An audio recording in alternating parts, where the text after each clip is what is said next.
So today, we're going to dive into the very specific worldview of an exorcist, Father Chad Ripperger, based on a really detailed interview he recently gave. Look, our goal here isn't to say if his claims are right or wrong, but just to understand the framework he's laying out. Let's get into it.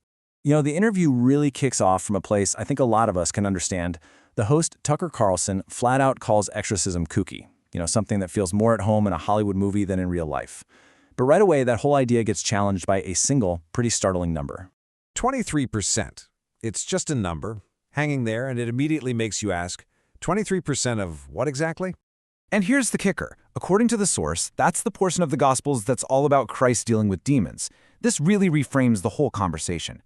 From this perspective, this topic isn't some weird footnote. It's almost a quarter of the entire narrative. It suddenly shifts from a fringe idea to a central theme. Okay, so to really wrap our heads around this worldview, we first have to understand the adversary.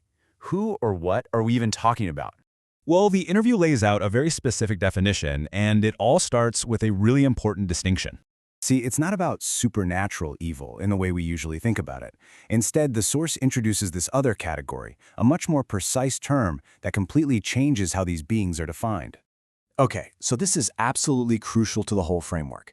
According to Father Ripperger, demons are not supernatural. That's a category reserved for God alone. Instead, they're preternatural. They're created beings, and they operate in this tier just aside from nature. So yeah, they can do things that are way beyond what we can do, but they are not all-powerful. In fact, in his words, they're one of the most regulated things in the entire universe. And their origin story. It's framed as this single instantaneous event. The idea is that they were created with perfect knowledge of everything. They were given one choice.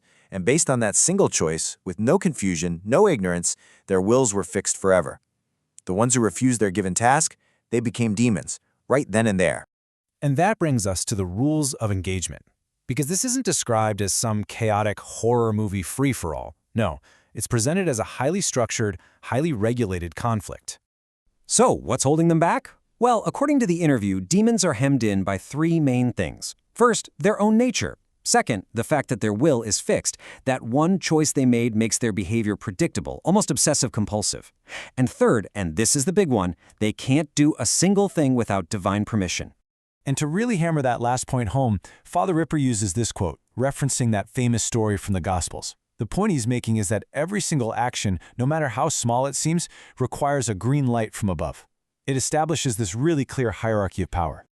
Okay, so if this spiritual battle is actually happening, how would you even know? The source material shifts here from the big theological ideas to the practical side of things, laying out the signs of demonic influence. The framework breaks it down into 4 different levels of attack. It all starts with ordinary temptation, which, hey, is described as something everybody deals with. Then it can escalate to oppression. That's when the attacks are external, on your job, your health, things like that. Then there's obsession, which is internal, psychological attacks. And finally, the rarest of all, is actual possession. But for those really extreme cases, like possession, the source points to a few preternatural signs. Things that are just not humanly possible. First up, morphing. This is where a person's physical appearance, their face, or even their body, is said to actually change. All right, number 2 is superhuman strength. And they share this wild story about an 80-year-old woman who allegedly threw multiple police officers across a room, something obviously way beyond normal human ability. And the third big sign, occult knowledge. This basically means knowing things you could have no possible way of knowing.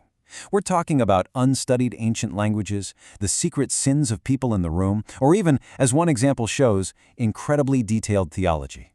And they give this really fascinating, super specific example.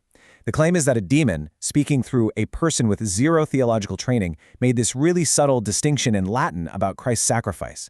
Now, this is a detail that maybe an expert theologian would get, but not the person involved. So in this worldview, that's seen as slam-dunk evidence of some kind of outside intelligence.